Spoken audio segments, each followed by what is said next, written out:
There we go. Hello, everybody. This is Dean at the Two Party Podcast. I am here with, and I'm bad at names, but here we go. Marisa Simonetti. Close. It's Simonetti, the Italian Simonetti. Simonetti. So I hold my record of messing every name up of every guest that's ever come on.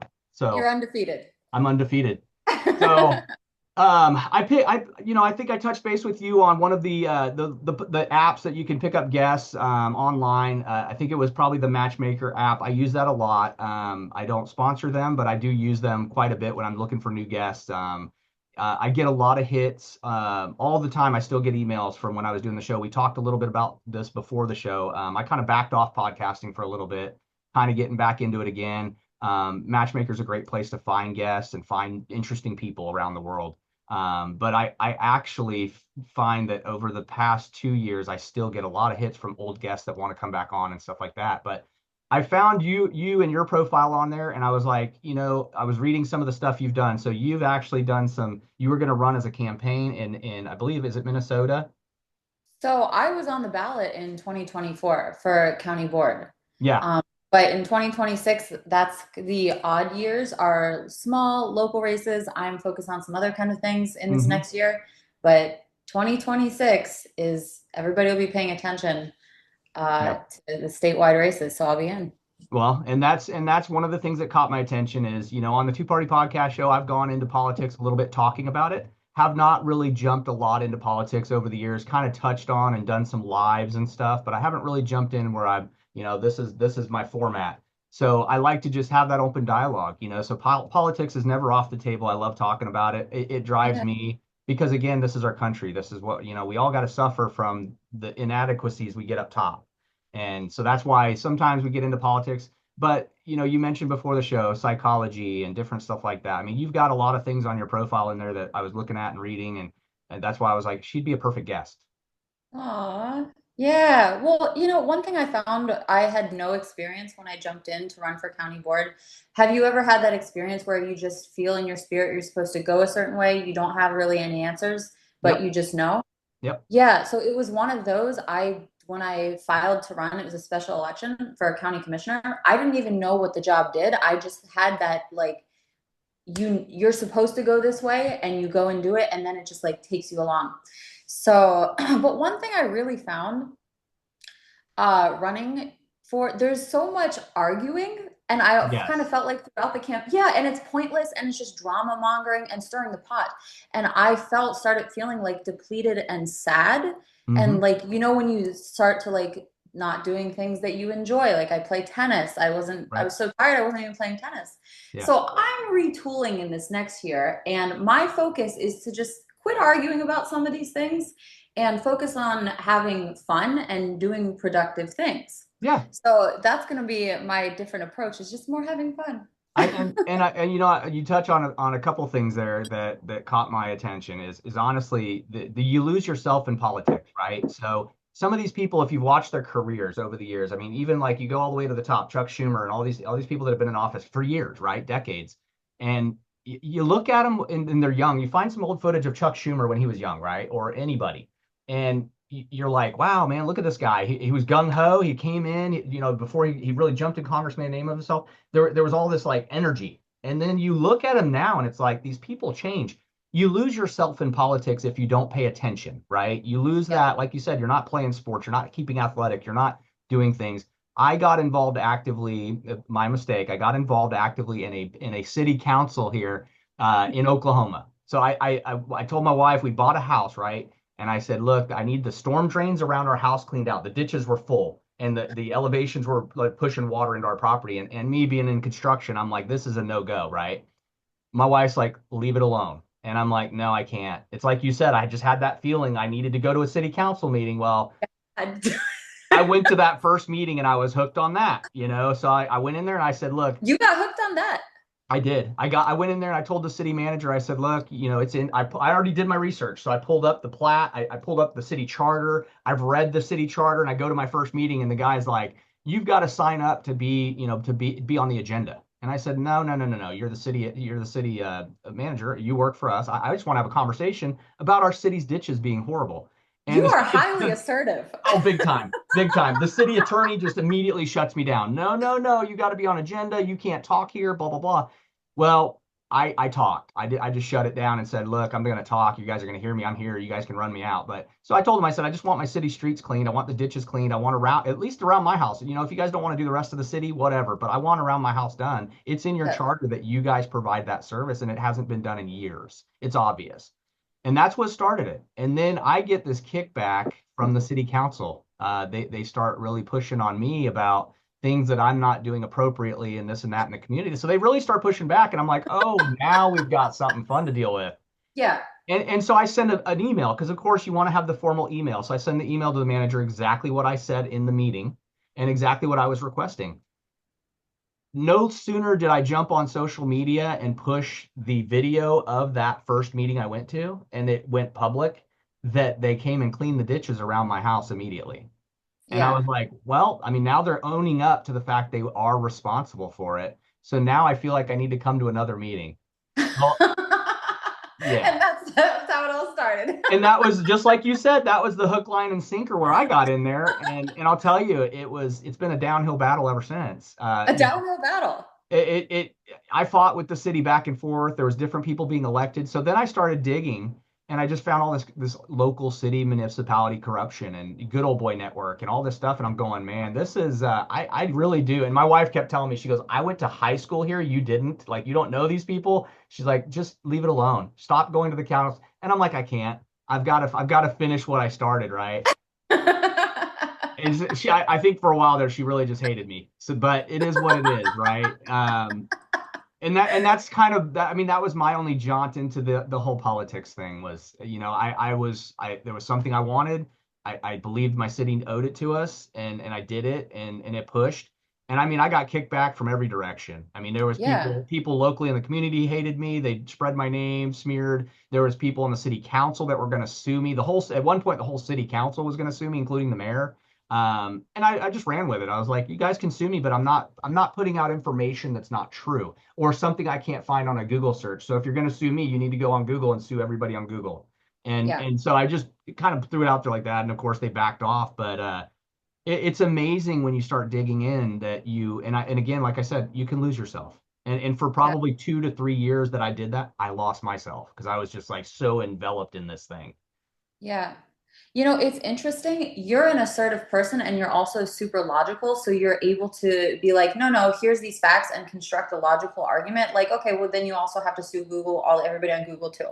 Yeah. But a lot of people, when it's a bureaucracy threatening Yep. to sue you or come after you, they have unlimited deep pockets. Oh And yeah. so, I mean, attorney fees go up so fast Mm-hmm. and people get scared. And I see this, one of these things I see with I have unplugged from local politics here Yeah. because it's just the same, like, lawsuit after lawsuit, just like freaking paper pushing, paper cutting people and wasting time and Yeah. wasting money. And And nothing it's the same, changes. nothing changes, And nothing people at still all. vote for it. They're still like, yay, let me vote for it. And it's like, And why? here's what I was most shocked by. I was more of a conservative candidate. I was like, hey, we could, and I have some business background and experience. Yep. So I was like, hey, we could like do things really efficiently, save people money. County Mm-hmm. board sets property taxes. I was like, Yep. we could reduce people's property taxes. That was the number one of the top things I ran on. Yeah. And nobody Just wanted it. no, and just like you said, it's like the orientation is not to solve problems. Like if you're No. super logical, you're looking at who's benefiting and what. And Mm-hmm. it's like just a constant money printing machine. It's not the Yeah. purpose is not to solve problems. So it like reorients how you have to be and exist within these systems. And you got to find the funny. Oh, you Like, have to. You have to. yeah, because it's not going to change. So, like, I just sat with myself. I was like, what's it going to take for me to have fun, live my best life, and like me and the people around me stay winning, stay Yeah. succeeding? That's it. And what's that going to look like? And I like playing pranks and doing silly things. Yeah. And Well, and that's it. I mean, you got to have fun. And I think part of it was crazy to me because I started, at one point we had this big community of people during that time, and they all wanted the same goal, right? It was like, let's get these city councilors out of here that are dirty. Let's get the city attorney out of here that's dirty. Let's get the mayor out of here that's dirty. and there'd be Dirty. a group of people and everybody was on the same page. And then all of a sudden, like at one point, there was one girl specific that she had this Facebook group that's where we all would kind of discuss things. And then I went out and I just did a separate group, and I wasn't meaning to like step on her toes because she had lived there forever, her whole life in the community. But I started my own group, and it was basically just it was a topics group just about news in the local. It had nothing to do with kind of the group she started. And man, I put that group up, and the next day they all were like pitchforks. So they all, even the community group, hated me, and I'm going, guys, like I'm the only person out of our whole entire group of probably 200 citizens that shows up to the city council meeting and puts my name on the line and throws all this documentation at the city council and the people. And I'm the only one that's going on the news and talking to reporters about the corruption. And I said, but I'm the bad guy because I put up a group on Facebook. So you guys want this to continue because you no longer want to talk, like deal with what I'm trying to do, and help you guys in your community. Because again, I'm from Florida. You know, I moved to Oklahoma in 2014. I had no business jumping in this community. I just wanted the ditches around my house cleaned. You know, that was it. So I You're a was like, problem I'm fighting you guys' fight, but now I'm the enemy. Yep. Yep. So there's kind of two parties. There's it's interesting you say this two-party podcast, but in Yep. this area, like there's people who are financially benefiting, printing the Mm-hmm. money machine, Yep. but what's the payoff of everybody else? And so my degree's in psychology, Mm-hmm. and people always have a payoff, even if it seems negative. Yeah. And I was like, what are people getting from like being all upset? And exactly that. People are addicted to suffering Mm-hmm. and complaining. Conditioned. I think over the Yeah, years, decades, conditioned. yeah, and feeling helpless, Yeah. perhaps. So it's easier just to rant and rave. And that's where I was like, okay, what can I do Mm-hmm. to make life better? So that's kind of why I've unplugged. And I think if people, you know, saw things for what it was like, yeah, this is like last night I went Latin dancing. I was Nice. kind of having like a long day yesterday, and I was like, I need to do something to, Salsa. yeah, yeah, salsa, Yeah. bachata, cumbia, Something. merengue. Yes. And just like you get out on the dance floor, you're just being twirled around. You're having here in Minneapolis. Completely Yes, forgetting about the chaos of life. yes, there was live music, and just in that moment of spinning around, like nothing else matters. And Yeah. it's those moments that are like so beautiful and really last. So I'm the same as you. It's like it's got to be logic. We got to have things efficient. We got to solve the problems. And what's interesting is like I feel like you had to go and like go to bat for the bare minimum. Oh yeah, yeah. What was I getting out of it? I was getting my storm drains cleaned around a house I just purchased. Like Well, you bare I minimum. didn't I didn't have any win there. It wasn't like I was coming in and I was gonna sign up and be a city councilor and I was fighting to overthrow someone. I Yes. was literally just wanted my storm drains cleaned, and then I found other issues and I wanted to jump in and help those people. And I mean, at one point I did a community benefit for businesses. And I literally rented in the middle of the downtown, right next to the city hall that I was fighting against. I rented a whole entire park, and we did a huge community business event. I put on for my own money and for free and invited every local business, including the city council peoples. And Oh, I mean, like you said, what did I get out of that? I mean, nothing, just a bunch of good contacts and networking, which was the point. But at the same time, what I was trying to do is bring the community together, yeah. and bring together the fact that you had some people that were upset and arguing and fighting the city, but then you had people in the city that believed the city was right and they had Yeah. their opinion of it. So my whole thing, I threw this whole event thinking, hey, this is going to be cool. I'm going to bring everyone together. Both sides can talk about business, maybe help each Yes. other make money and not argue, Yes. and it did. It went over pretty well. There was a lot of people. It was funny because a lot of people boycotted it. It was like, What? yeah, they went on this full boycott. Like, we're not going to show up to Dean's event. And I'm like, guys, What are they? I'm giving What are you, they I mad rented at? an entire space and a park, and I'm providing tables and chairs for you to set up booths for your business to hand out free stuff, get free stuff. We're providing food. I don't know what else we can do to like make you happy. And so we did. We had like, there was like hundreds of businesses that just boycotted us.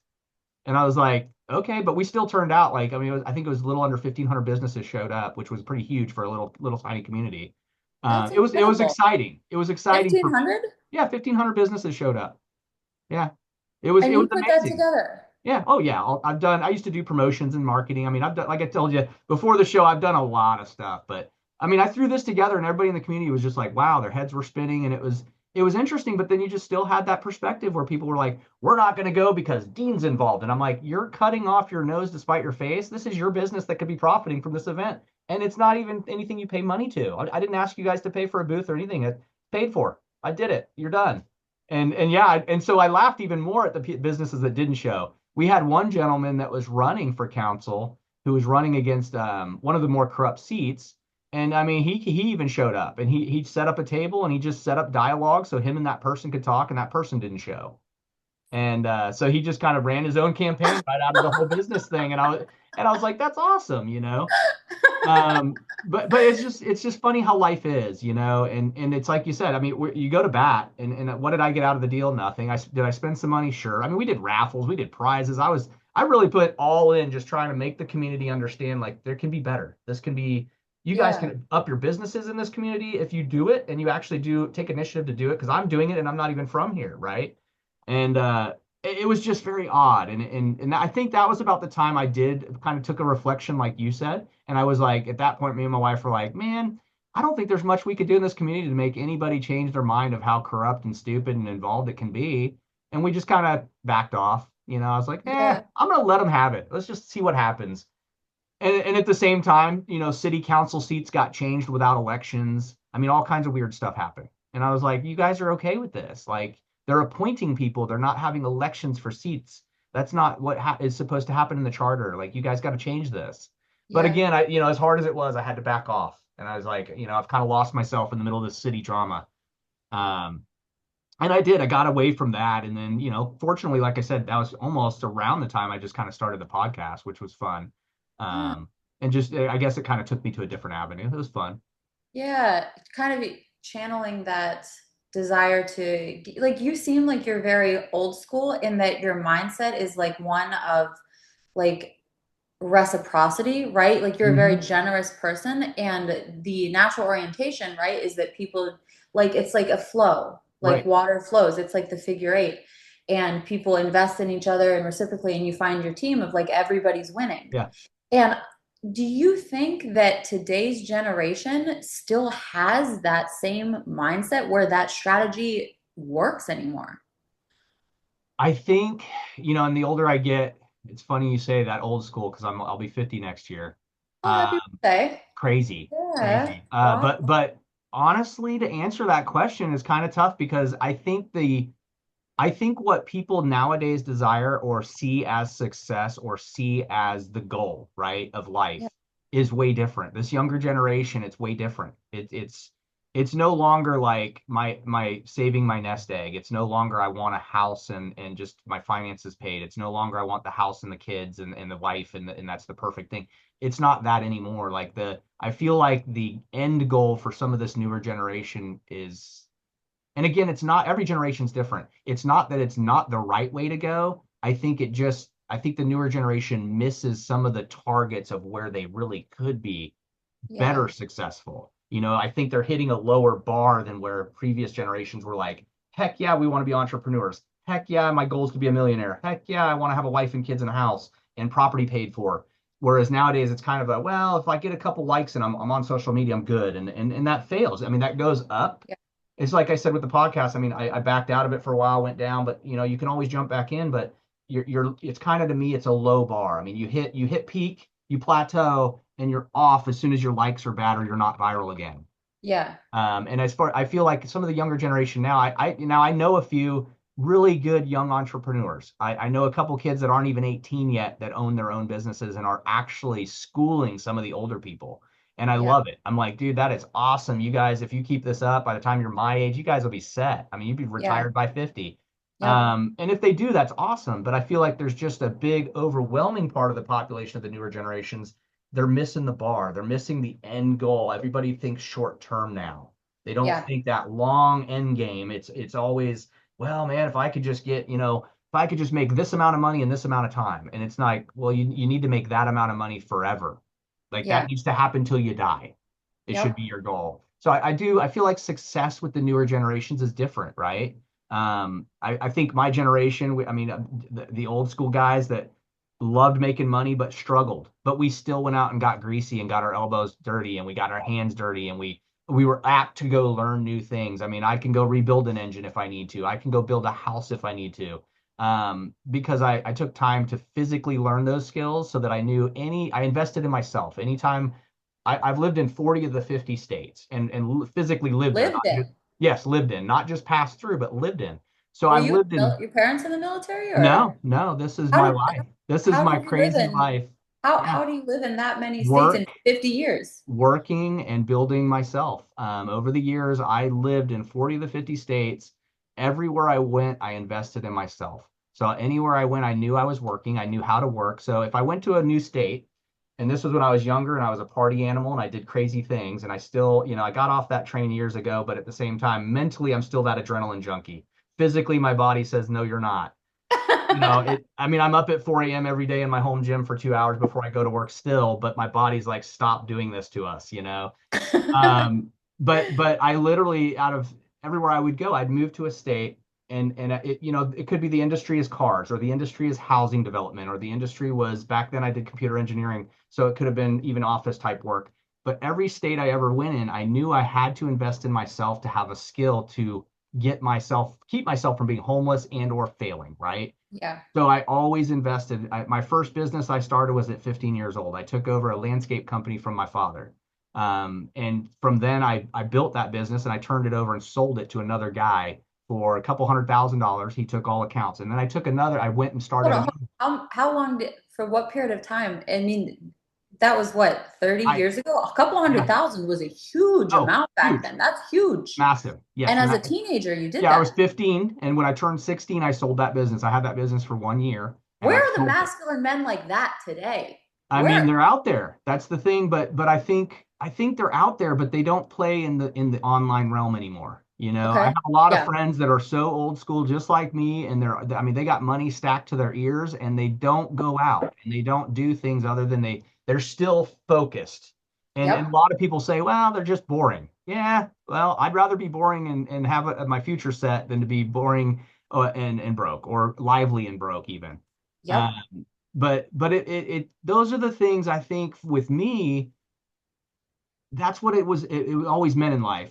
Growing up was invest in yourself. And my dad taught me that, my mom taught me that. And that's a whole, like, my family's a whole nother story we'd have to have a couple episodes about. But to be real, I always invested in myself. And it's funny, I just had this talk on the way home from the track last night with my son. I was telling him, if you go to school, get the certifications, because he's wanting to go do some trade stuff. Said, you go to school, get your trade stuff. He just turned 16 in last September. So he'll graduate. When he graduates, he'll graduate with his associates. Super smart kid. And he's doing the right thing education wise. And I said, if you go ahead and go now, because he can go now to tech school, you start learning electrician, you start learning plumbing, you start learning construction trade.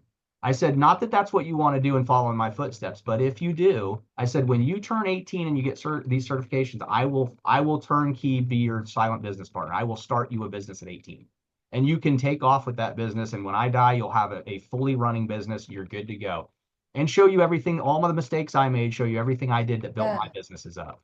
And he Yeah. was like, oh, wow, that sounds really cool. And that's the type of drive I think the newer generations, these younger, his age and even younger than him generations, that's kind of what they're missing out on is they don't need to, I don't need to hand him a business. I don't need to invest and hand him the money to the business. I need to let him do the work and then let him know I'm willing to invest in you, Yes. because that's what happened with me. I mean, at some point, someone invested in me, but I always realized if I didn't invest in myself, I was going to be living a bad life. You know, Yeah.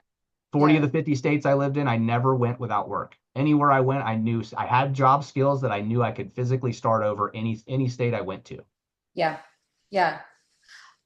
Do you feel most people today have that confidence in themselves that you could like take everything away, put them in the middle of somewhere, and they're useful people, so they will figure it out? I think I think we're 50-50. I would say I'm 50-50 to say that they would. And part of that 50-50 relies on what is our biggest resource in the world socially now. It's the internet. But if you remove the internet, again, just like I just said with some of the old school friends I have, if I take away the phone and I take away the internet access and you have to survive in the world, what does Yeah. that look like? Because 90% of the people I know, like there's guys on job sites I know that they're literally been plumbers or electricians for 20 years and they're jumping on YouTube. It's Yeah. like, hold on a second. I love YouTube. I love that you can learn anything you want from the internet, but here's my thing. It's a shortcut. There's no longevity and integrity in learning. It's not that it's bad to learn it that way, but it's bad that you're not invested in yourself. You're not invested in what you're learning. To go, if you take away the resource of the internet, you take away the quick, easy shortcut, like not being able to read a book because you could just go read the outline, if you take all of that knowledge away, and then like you said, if I were to place somebody in the middle of the woods and say, okay, you're on an island in the woods and you got to get back to shore to survive and you'll win $1 million, can they do it without the resources? Maybe 50-50. But as soon as that phone takes away, I think their odds go down. I think we're talking 30-70 even. It's sad to think about, but I mean, the survival skills. I mean, you don't have, when we were growing up, you had Boy Scouts, Girl Scouts. You have that now, but it's a different ball game.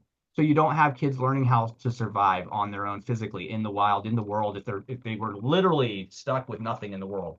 Uh, Yeah. People can't camp overnight anymore. I mean, it's nowadays. What do they call that? It's like they find someone in the woods. It's like abandonment, or they're like lost in the woods. It's like, no, maybe the kid just went out there to camp.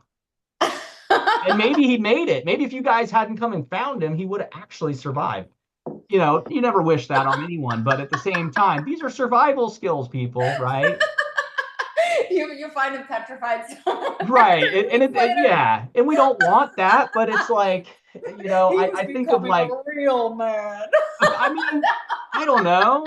I don't know. And sometimes He's I like, just let him feel die. correct. I mean, and what do you do? I struggle sometimes, even with my son. I mean, he's 16, very smart kid. He does jujitsu, really tough kid. I call him a tough nerd because he's really smart, but he's really tough, for 16. But even him, like me and my wife joke with him all the time, like, Devin, if we drove off right now and left you in this house, you wouldn't know how to get food. You wouldn't know what to do, where to get money. You wouldn't like all these little things we teach you, and you don't, you have that teenage attitude. Those are the things as parents we want to teach you and ingrain in you so you can survive. But when you fight us on these things, it's like just really picture in your mind that we quit, we give up, and we drove off and left you. How do Yeah. you survive? And he's always like almost holding tears back, like, I wouldn't. And that's scary. You got a 16-year-old kid who's saying, I don't think I could. And it's like, yeah, because YouTube wouldn't save you if I didn't pay the bill. Yeah. Your phone ain't Yeah. going to save you if you don't have a phone. One factor I see socially that contributes to deteriorated problem solving skills is there's so much social people are dealing. This is one thing I saw during the campaign because county commissioner, what I ran for, funds the sheriff's department, justice system, all of that. So I spent a lot of time digging into like crime, incarceration, just really because it Mm-hmm. was my first time, just fresh eyes looking at everything. Yeah. And you just see like broken homes. Yep. There's like a lot of single moms. If you're a single mom, Mm-hmm. which I am, I've done okay. I've had to take some unconventional ways, but like I put myself in a good position Yeah. because I recognize that when you're financially stable, then it's just like the hierarchy of needs, right? You got to Correct. do this so you can continue growing, investing in yourself going forward. It's that whole adulthood thing that we hate, Yes. Yeah, but you got to do but you it. have to have it. Yeah. So when people are in trauma or in fight or flight, your problem solving skills fall like through the roof. And Mm-hmm. psychologically, there's actually a lot of kids who are diagnosed with ADD. And so I'm not like a therapist. This is just something I've Yep. read. And a lot of these kids come from homes with a lot of trauma. Yes. And so to say that they have, this diagnosis, well, perhaps some do, but we're getting more and more diagnoses and more trauma in homes and broken homes and all of this. Yep. So there's got to be some sort of connection. So how do you mentioned people finding, things meaningful, having families, building something for themselves, investing, solving problems. The way the layout currently is, how do we shift back to a more wholesome kind of, how do we I, get back there? I Yeah. think it's tough, right? I think Yeah. our world has shifted so much away from family values. right? We've shifted away from, and that's, it doesn't matter where you sit in this political spectrum, there's still no family, actual family. And again, everyone's definitions of every term you put out there's going to be different, right? Yeah. But there's no real family values anymore. We don't invest in our communities for our kids. We don't. Back when I was growing up, I was a lifeguard at the local community center, and I think I want to say I was 8 or 10, and I used to ride my bike to the local community center and sit on the lifeguard stand after school to make sure all my friends weren't drowning. That's Aww. what how communities kind of were then, right? We don't invest and the other part of that is the communities themselves were invested around the kids, right? In the Yeah. families.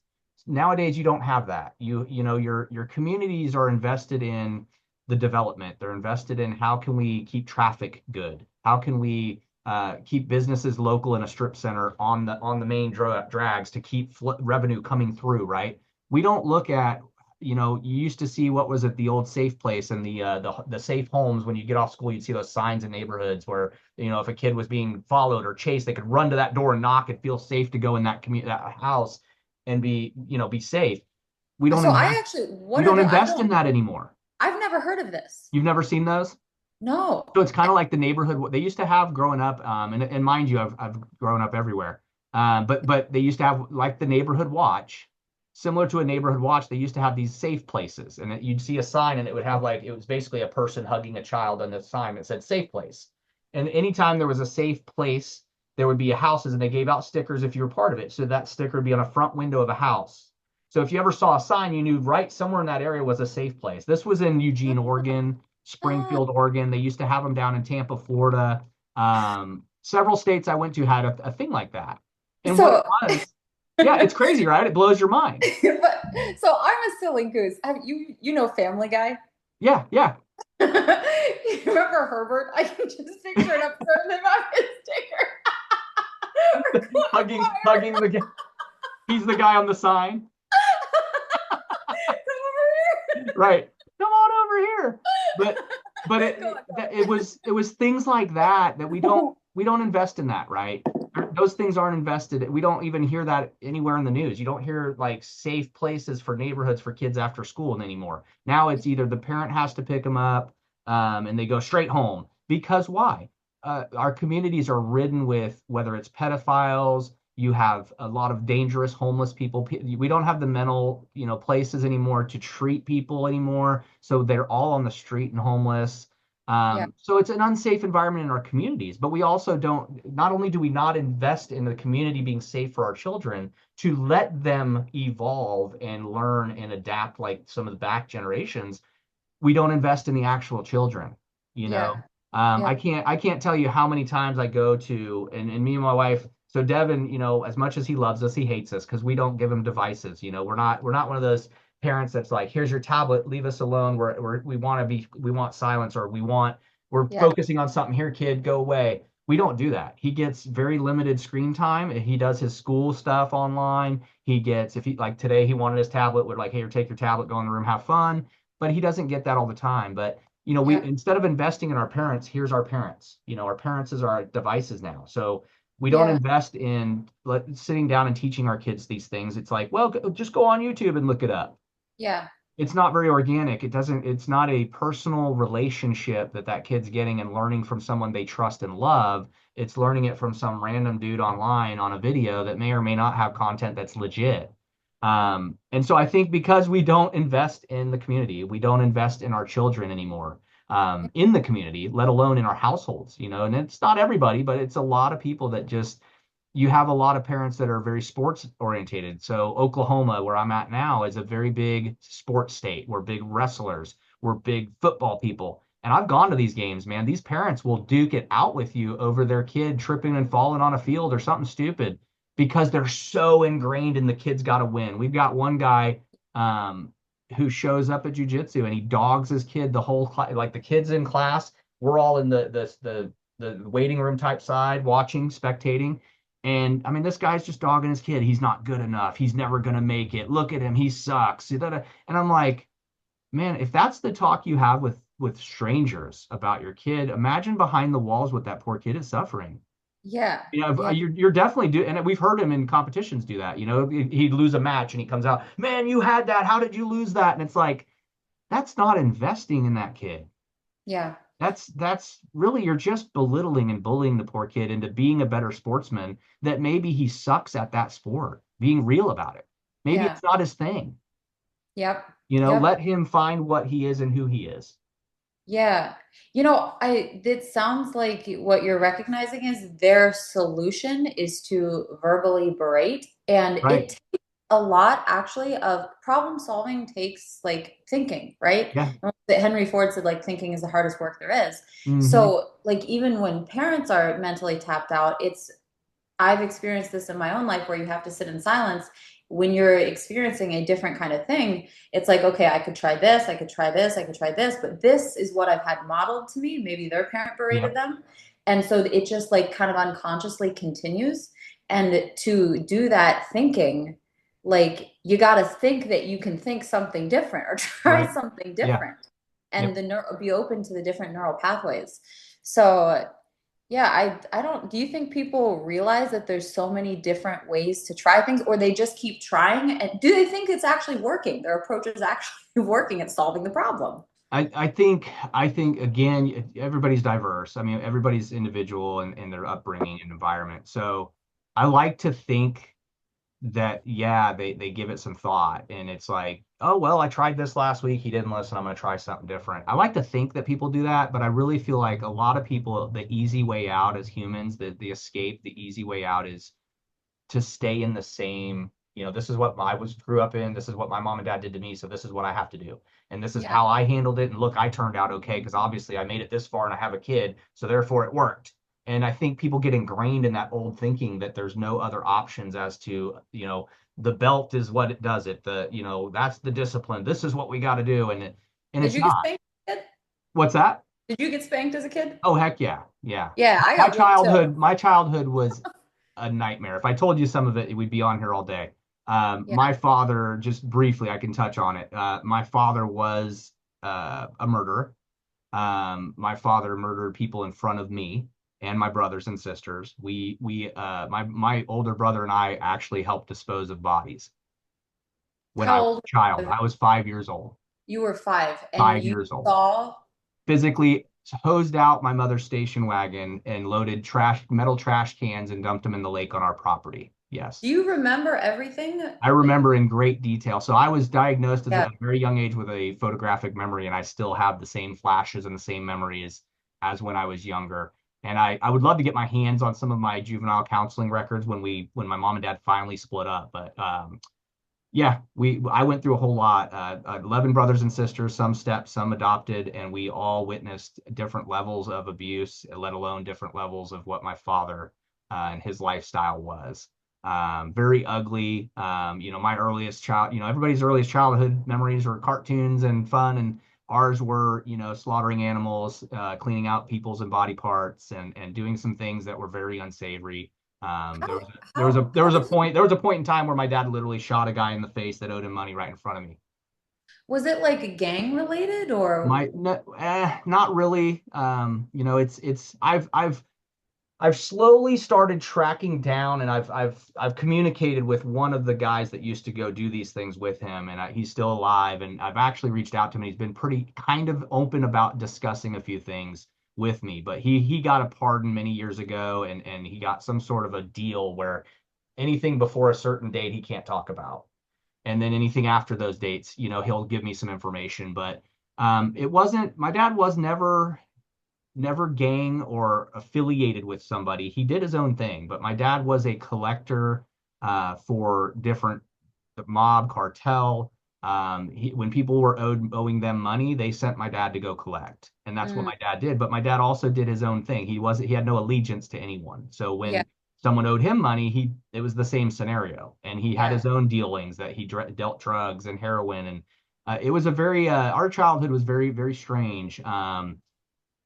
But we got away from that. My mom was brave enough to, at one point he had kidnapped us, and my mom was brave enough, or at 18 years old, working a mediocre job at the Tampa High Lie as a waitress, and would How old chase was us she? down. when she Um, had you? they originally got together, I believe she was 16, So she was young. very young. How old was he? My father, gosh, I want to say they were roughly 10 years apart, maybe. So he So was he was in probably in his his 20s. 20s. Yes. Okay, okay. Yep. So there was a Very different. huge disparity in just Yeah. in So she was the babysitter from his first marriage. He had two kids from the first marriage, then knocked my mom up in the middle of that marriage, which is where my sister came from. And I came shortly thereafter when the divorce of that first marriage happened. wow. Yeah, very, very wild. And then, like I said, my mom was brave enough to chase us down when he kidnapped us.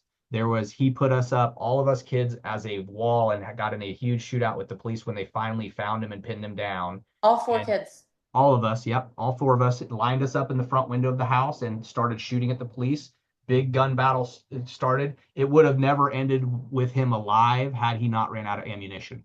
And he told the police that if I hadn't ran out of ammunition, we'd still be going, or we'd be dead. And Was that he was arrested or? he was arrested at that point. They took him to jail.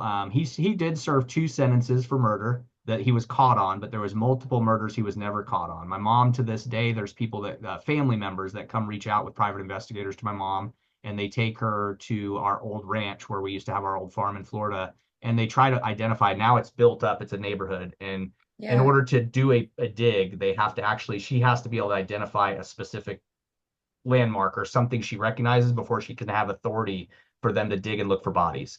And wow. so they've been doing this with my mother since probably, I want to say 89, no, 99, since 1999. And they've not pinpointed a place to dig. We know the plat of land where our ranch was and where the lake on the ranch was, which is where he dumped the bodies.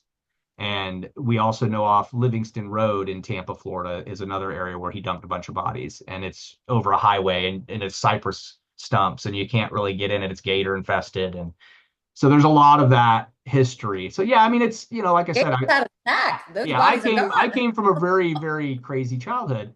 Um, but again, going back to can we change? Like, people think of different ways? Like you just mentioned, do people think of different ways work? Well, if I had continued to follow what I was raised and saw and witnessed, I wouldn't be Yeah. where I was today, right? So I Yeah. obviously chose a different pattern. How did you turn out so wholesome? Because you have, so that's, yeah. How did you turn out so wholesome? Well, my wife says the same thing. So out of all of my siblings, my wife's met them all, and nobody's allowed in our house. Yeah. I am my wife always says, she goes, "How did you turn out to be you?" Yeah. Because all your siblings are a mess. Your whole family's a mess. Your Yeah. background from what you lived through, no one should have made it out of it, Yeah. right? And I question all the time why. I am spiritual. I do believe in God, and I think God played a huge part Yeah. in that. Whether it's whatever that may look like to other people, to me, there was a hand in it that I didn't know was handing me different solutions.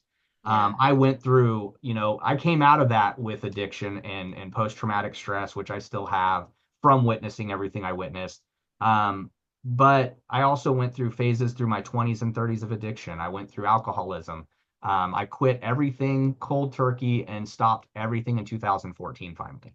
So I suffered all the way up until 2014, self-abuse, self-induced torture of just addiction. Just how Yeah. crazy can I get to end this? And then finally in 2014, my son was born in 2008, and that was a big game changer. And crazy, even crazier story. That was from a one night stand. Found out 3 months later that she was going to keep this kid and she wanted child support. And I said, well, that's just not going to happen. And I fought. I literally, in the middle of addiction and alcoholism, I fought to get custody of my son. I'm one of 10% in the state of Florida of fathers that ever get custody of their son. And I won the Florida, case. Florida is not fair with fathers. Florida likes co-parenting, and they like to always return a child to the mother. Co-parenting sound. I mean, I've been Yeah, through the co-parenting legal is fine, right? Yeah, I If mean, there's it's two healthy ideal. parties involved, Yeah, right? Yeah. So yeah, his mother wasn't healthy. sure. Big time addict. Lots of crazy stuff going there. Just as much as at that time when, like I said, I met her in a not one night stand, and I was still through active addiction and alcoholism. Yeah, So it wasn't, again, he was born in '08. I got full custody of him and closed the case in Florida in 2010. And so it took 4 more years for me to get it out of alcoholism and active addiction while having full custody of him, Yeah. to get myself to look in the mirror and reflect on, dude, you're a mess. This isn't working. You've already lived through all this baggage. It's time to work through it. And I Yeah. mean, I had already been in counseling 18 years of my life. I was in counseling from the time my mom and dad got divorced. We moved across the country because there was police officers and other people telling my mom they were on my dad's payroll and she would be killed and he would get custody of us back through that channel. And so Yeah. my mom said the best thing I can do is move completely across the country from this man. And she did, and she got us away from it.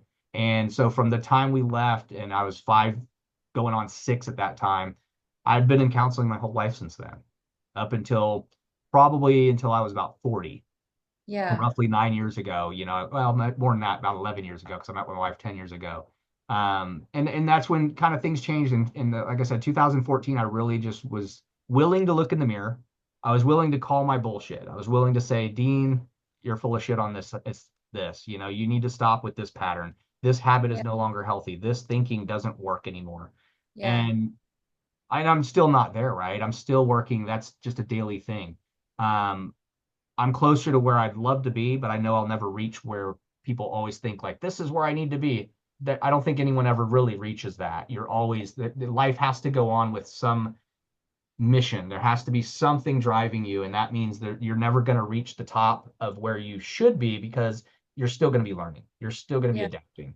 And so this show has also been a channel for that. So I've talked to multiple episodes of this show. We've had, most of these shows, and I'll discuss with you at the end. It kind of we always ask people that come on the show, what got you to where you are in life? What drives what helps you with self-improvement? What helps you with mental situations? And this show has helped me, Yeah. because I've got to hear different aspects from different guests.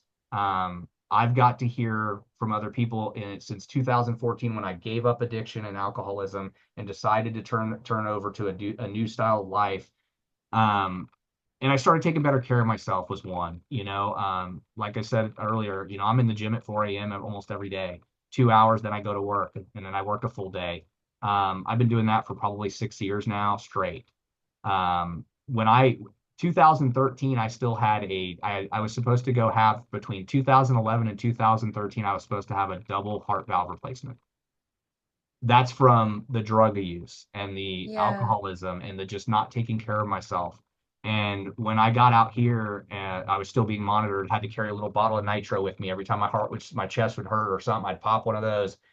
That stopped in about 2015. The last heart checkup I had to have, I'd go every 3 months, and they were like, "Look, we don't know what you've done. Yeah. 2015, we don't know what you've done, but you're good. We can clear you you can go another year without a checkup. Your heart valves are miraculously healing. Your mitral valve looks good. Your aortic looks good." And I'm like, "You guys are crazy, right?" And they're like, "What have you done?" And I'm like, "Well, I quit drinking. I quit doing drugs." Yeah. And it changed, and I guess it was kind of the start of the process of me looking at me and figuring out the old me is definitely going to kill me. But if I can choose to have a different me or maybe it's not something I can envision because I don't know the new me, but I Yeah. can start building at this point. I can start building the new who I am. Yeah. And it doesn't have to bring any of that from behind. That takes a lot of courage to do, to go into the unknown.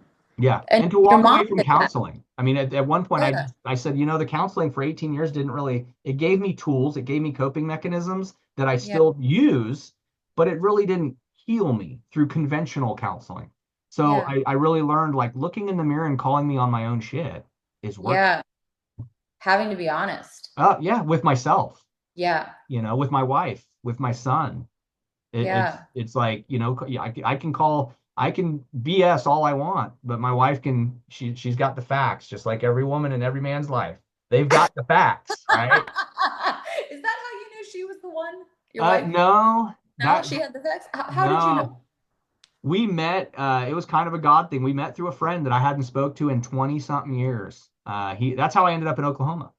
So we left Florida in 2000, me and my son, when job market down in Florida crashed, 2013, we left. because work was just difficult. I was having a hard time with my company down there, and I had some family out in Oregon, and called my cousin and said, "Hey man, I'd like to head that way. What's going on out there?" He's like, "Well, we're fixing to go into winter time," and of course, I was still the addict, right? So Mm. I'm not hearing wintertime, but I'm hearing, yeah, there's work out here. So I Yeah. drove out to Oregon with my son in my truck with all my tools loaded up and then the things I knew I needed to get to work, right? And I drove all the way to Oregon from Florida with a 5-year-old kid in the car, cross country in the 40-year worst storm they had ever seen out west. I drove in there in the middle of an ice storm. And then when I That's like got a spiritual message, a storm of life. yeah, I got into the Pacific Coast Highway between California and Oregon, and we were snowed in the middle of a pass. We couldn't go nowhere in a little Dodge two-door work truck and tools, and we were stuck in the pass, me and my son. It was very awakening of, this kid's survival is on you, and you're stuck in a pass in the middle of a blizzard. What are you doing with your life? Yeah. And we did make it out, obviously, and we made it to Eugene, and that was rough. Lived in a hotel for a little bit. Then we ended up in a rental. Got in the rental, but it wasn't working. There was something inside of my heart and something in me that was not, it was still stirring. There was still, this wasn't it. Yeah. And I still wasn't being healthy. I ended up getting a job temporarily well, I'll say temporarily, 8 months up there working on a ranch that was 55 acres of horses, retired race horses. She had another 30 head of horses on the side of a mountain that had to be taken care of that were getting eaten by mountain lions all the time. I took that as a full-time job. So I would get up at 4 or 5 a.m. I'd work till 9 o'clock. I didn't even see my son, for eight Wow. months. My mom came out. She was kind of looking after him. I met a few friends out there that were kind of helping, and the lady that owned the ranch was kind of giving him his lunch during the day when I wasn't there and giving him dinner. Aw. And so Aw. so I was helping her ranch survive while she was keeping my son alive and Aw. rarely saw him. And that was kind of what it looked like out there. And finally, out of the blue, one of my friends that I hadn't spoke with since high school became a pastor out here in Oklahoma. And he reached out. And he's 20, 21 years we hadn't even seen or spoke to each other. And he reached out on Facebook and he goes, "Hey man, what's going on with you?" Yeah. And I said, "Well, it's just kind of sitting out here in Oregon in the middle of the winter and just struggling, taking care of my son, trying to get back on my feet." And he said, "Well, let's do this. Let's start having some Bible studies. Let's start talking. Let's start Yeah. communicating more on a different level than what we were when we were younger, when we knew each other." And we did. We started talking, and he was slowly counseling me, not even strictly biblical, but just kind of talking to me like real stuff that I Yeah. needed to hear. Yeah. And he finally one day, I told him I got off work and I was like, "Man, I'm just miserable. I don't get to see my son. I'm too busy with these horses and this farm, and it's eating me up. I fought really hard to get custody of this kid, and now I'm not spending time with him, right?" And Mm. he said, "Why don't I do this?" He said, "There's tons of jobs here in Oklahoma. It's a great job market. The cost of living is low, lower than anywhere in the country." He said, "Why don't I get you a place to stay here for you and Devin? You guys move here, stay here. You have to promise me you'll stay one full year and give it a shot." He said, "If you stay here a year and it doesn't work, you tell me, we'll move you anywhere you want to go in the United States. But you Okay. have to stay a year and you have to stabilize your son and you have to Yeah. stabilize your life." Yeah. And I was like, I don't know. That sounds crazy. I just came across country, right? And it wasn't even, I think, 3 days later, the same emotions were there. And I was just like over it, but I couldn't pull myself either direction. And I finally just called him and I said, "John, I've had enough. I think I'm headed there." And the very next day I went to his school and I told his teachers, like, "We're moving." And they're like, "What?" And I'm like, "Yeah, we're out of here." And I packed a Yeah. U-Haul and we packed all my stuff and we drove straight here, straight through. It took us almost a week to get here. Went through some pretty bad weather through Colorado. We got here. And again, by God's grace, I showed up. There was a studio apartment for me and my son. The local community that he knew at his church and other people in the community had a stack of gift cards and cash and had an apartment full of furniture, TVs, games, Aw. toys, All the people in the church put everything that we needed. together. Yeah, everything we needed was there when we arrived. We Wow. showed up. I think I got here about 9 or 10 o'clock at night, and I actually had a place to lay my head and shower and sleep that night. It Wow. was peaceful. There was no Yeah. turmoil, there was no stress, there was no worry. And he told me, he goes, I think we came in on a Saturday, and he goes, "Hey, tomorrow's Sunday. I'll be here at night. I think it was 9 o'clock. He goes, "I'll be here at 9 o'clock. We're going to church." And I go, what? You know, mind you, I just drove across country with my child one way, just drove halfway through the country the other way, still an alcoholic, Yeah. still not using anymore, but still an alcoholic. And then I'm told I'm going to wake up at 9 a.m. and I'm gonna go to church. Yeah. And that was profound, right? That was part of part of that life-changing event that was kind of like the wake-up call.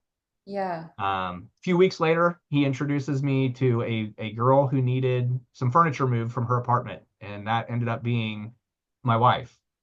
Oh, you helped Um, her. yeah, Oh. it was weird because she found out I was a drinker and wanted nothing to do with me, so she never called me to move her furniture.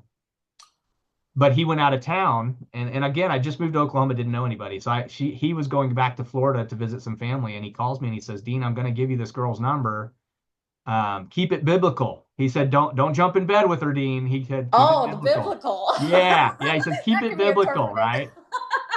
And and so he literally says, here's her number. Call her if you get lonely, but keep it biblical. And I was like, wow, I never heard that one. That's not who I am. I'm kind of like, yeah. So You're not a red-blooded male. Come on. right.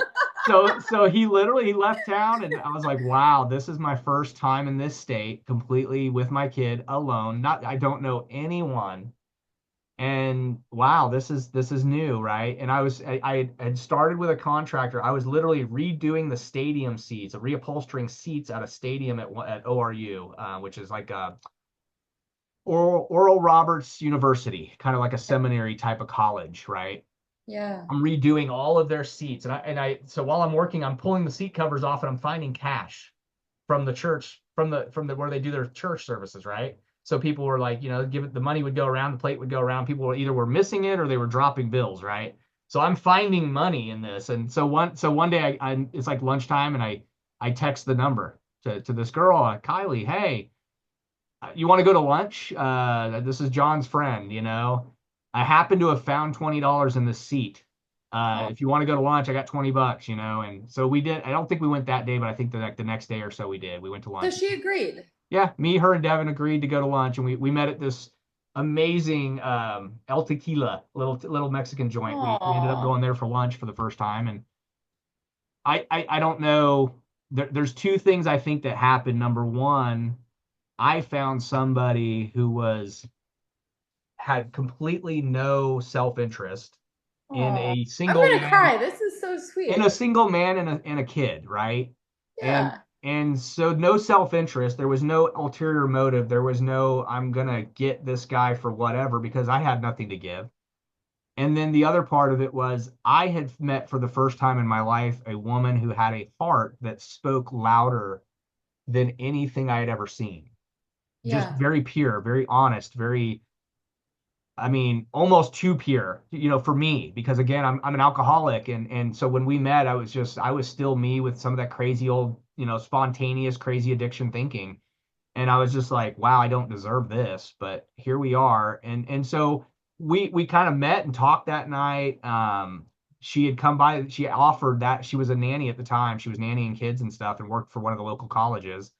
And she's like, look, I'd love to help you out where I can. So I'd love to, if you need a break, I'd love to take Devin sometime. And Oh. and she did. Now, mind you, this is a child who has been cross country hanging out with his dad, the alcoholic, and the kid was by no means healthy, right? He was Yeah. nowhere socially where he needed to be. There was also issues from his mother, in utero she had used. So when he was born, he was intubated for 2 weeks, and kept in the hospital for a month because of the withdrawals he had from her. So Yeah. we already knew there was going to be issues with him. Fortunately, not as many as, we're not seeing what we thought potentially would have been his life. He's really come out to be amazing considering everything he had to go through. But again, she saw something in him that was kind of changed her life. And Yeah. and they've had an up and down relationship, but it's kind of helped her. Um, and that's kind of how I ended up here. That's kind of how we met, and very weird, but another part of that journey of me looking in the mirror and going, this is what you can have versus, or you could go back to one night stands and craziness, right? You can go date crazy, or you can go find someone who has a heart that's willing to give it to people she doesn't even know in a completely unself-interested way, and willing to love and care about everyone around her, even though they could be the worst human being on the planet, which at that time I thought I was. Aww. So that's, yeah, little crazy stuff that went on, which is what got me here. And I've been stuck here ever since. I keep saying I was on my way to the beach back to Florida and it didn't work. So I'm still You're here. right where you're meant to be. I feel Yes, like God creates sometimes I feel I've noticed in my own life recently, it's like divine appointments yes, where you couldn't have planned it if you wanted no, to. never. Like it just is, and like God brings people into our life who like show that kindness. Yep. And I there one thing I noticed, and I'm being a more, I think, consider myself a more logical person. It's easy to just think, well, this needs to happen and this needs to happen. But it's that element of like kindness and empathy, because you never know like people's stories or what they've gone through. In like knowing, just talking to you and like right away, I would never have guessed that you had been through like all of those things. And I think more people have been through things and don't talk about it or Yep. feel like there's something wrong with them or the outliers. And like we're all, I had a wild 20. I had a wild childhood, Yep. wild 20 to 30, and it's been in the Hmm. last year where I've started being more calm, more centered. Yeah. And like you notice, you kind of hit that point, and it's people in our lives who are kind, like who reach Yeah. out the hand and do like those little kind things that have the hugest impact in like changing your whole direction and course. Hmm. It's Yeah, it's that It kindness. it's taught me what I've learned so from 2014 to even today, and I say it a lot on the show. A lot of people hear me say it on the show. It's being intentional. I was Yeah. never intentional. Everything I did from a long period of time, I call it really from like 19 is when I really went off the rails, getting crazy, to probably even 32-ish, Yeah. 33-ish, maybe even further in. I was never intentional. Everything was self-serving. Everything was for me. Everything was what I got out of it. There was never an Yeah. intentional relationship that I ever had. Even my best friends, even the relationships, most of my relationships, and me and Kylie talk about this all the time. Most of my relationships, I was engaged multiple times. I never thought I'd get married. I never thought I'd have kids.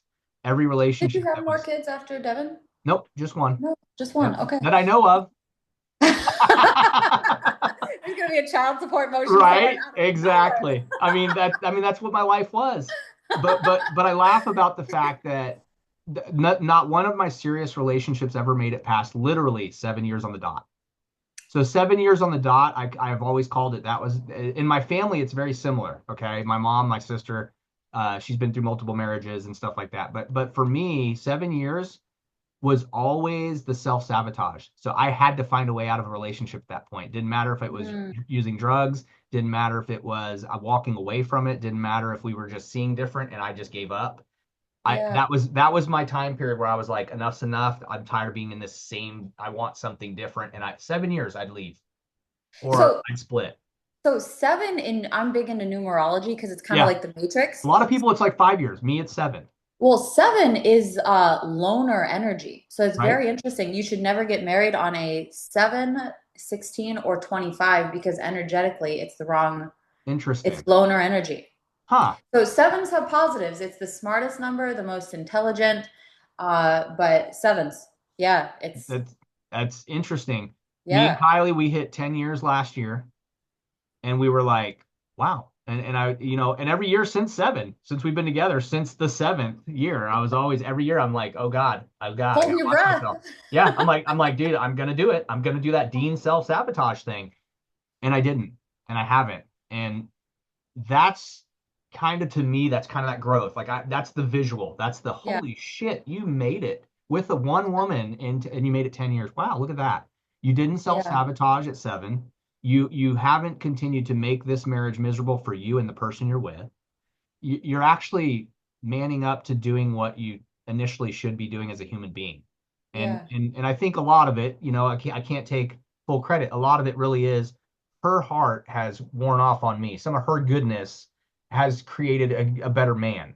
right? because it Yeah. definitely isn't just me looking in the mirror and going, I want to be better, and I did. No, it took an example of a woman who's been through hell and back, lived a great life, grew up totally different, opposite of me, totally church back. Like her family's amazing, Yeah. but still had her own struggle. She had an abusive marriage before she met me. There was still struggles she had been through. But the craziest part was her heart never changed. She never lost track of the fact of how good her heart was through an abusive Mm, marriage. Meeting me, the probably what I assumed to be the worst person she'd ever met really. And some of that wore off, right? So I always give her credit to the fact that I'm not where I am today because by myself. That yeah. definitely took her standing by my side and not walking away in my worst moments. Yeah. Because how fun would it be to be in a relationship with someone coming off addiction, right? Coming off of alcoholism and watching it and seeing it because she came in right Yeah. then. And they say it takes years for an addict to get back on track mentally. So she's literally sat there through me doing that, right? So Yeah. I always try to make sure that she knows that I'm not where I am for me. It's she has played a huge part in showing where my heart could potentially be because she has such a great heart Yeah. versus the alternative of I could have my dad's heart, Mm, which is what my whole growing up is what I always heard I was going to be. You're going to be just like yeah. your dad, and Yeah. I'm like, no, I'm really striving not to be that guy. Yeah.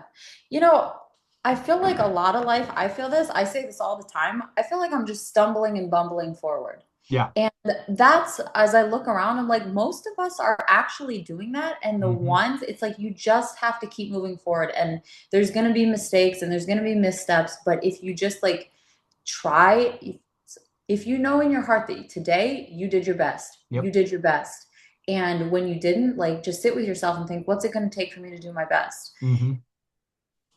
Because, yeah, I bumble along all the time, but I try and keep things moving forward. Yeah. So, yeah, I think with more people being single parents, I'm a single mom. I mean, super Yep. challenging, right? Hmm. Kindness is not lost. You know, like Yeah. the giving back, the more it's just a reminder to me, the more you can do just like those little things, smile Yep. at someone, be kind, That's be it. gentle, be patient. You can change people's like whole direction Yeah. with the smallest thing. And I take Yeah, it a step further. The same thing as you just said, to smile at people. I tell yeah, jokes. My wife, it drives Kylie crazy. We can't go shopping. She gets crazy because I'm in Walmart causing a scene, and I'll walk up to anyone and talk. It can be the biggest homeless guy. It can be the richest looking person in any store I walk up to. I don't care who they are. I will walk up and cause a scene. Not being invasive, not trying to be rude, but I will literally shoot the shit with anyone. And she yes, knows that. And she's always like, stop. Can't we just go to the store and get through a store and shop and do what we get? No, I do want to make people laugh. I do want to engage people that potentially are going through something. We never know what someone's going through. So I always say exactly what you said. I always give a smile. I always hold the door. I don't care if I'm going in and out of a convenience store. I don't care if I'm walking into the courthouse. It doesn't matter. Hold the door for yeah, someone. yeah, Smile. Give an intentional moment of their day to take them away. You don't know if this woman just came from domestic abuse and you're holding the door for her, and the smile or a joke you give or a wave or a nod doesn't mean it's a yeah, flirt. It potentially could be the one thing you say or do that gets her out of the moment of her having to go home to an abusive situation, right? yep, Buying people lunch, a lot of people are like, well, that costs money. Yeah, it sure does, but that's part of being intentional. If I have yeah, to spend 20 bucks on buying somebody a meal that needs a meal, I'm going to buy them a meal, right? yeah, You can change their whole dynamic. Buy the car behind you or the car in front of you's meal, whatever it looks like. I, yeah, I tell everybody, I say it on the show a lot. That is what we're supposed to do. And if everybody just one moment, I mean, you go out in public, your work week even, if you touch one person a week, that's five people. If you do 7 days a week, one person, you make it intentional. Just reach yeah, a smile, hold a door, one thing, 7 days a week, 365 days a year. And even if 10 people do it, that's a ton of love going around, right? yeah, That's a lot of change in perspective for people in yeah, just your local community. And just think if somebody in each community is doing that, one yeah, person even, it's a massive impact. yeah, of changing the trajectory for everyone. Correct. Yeah. Yes. Yeah. My laptop battery, I didn't bring the charger down here. I was gonna say, I think you and I could probably talk on a lot of Yeah. topics forever. Yeah. Um, But what I do like to do is I always invite guests back to the show. Yeah. I'd love to have you back on. I think we could probably find tons of more stuff to get into. I do want to give you an opportunity to let us know where we can find you, where people can look, Yeah. like what's your handles, where your tags, your social media, Yeah. anything you're pushing right now that you really want to talk about, go ahead and hit it.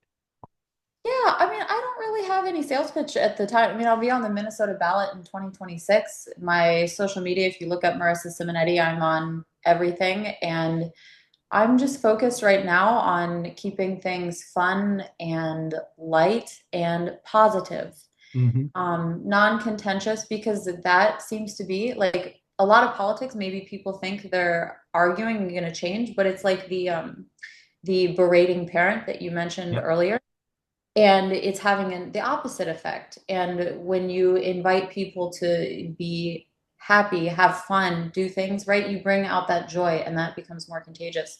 So that's what I'm doing. I'm just trying to have a good time and have good conversations and like meet people on a more meaningful kind Hmm. of level. So yeah, I'm on all the socials. It's just if you search my name, it'll pop up. And yeah, I can send you the links for everything. I don't know if you put, For sure. Yeah, if you can yeah, send them, but yeah, just send them over to yeah, me after the show. That'd be great. yeah. Well, thank you, Dean. This Yeah, has been not a lovely. problem. I really Yeah, appreciate you being on here, and yeah. I think this is going to be a great interview to send out. So I'll get working on that. Awesome. Thank you. I'm looking forward to it.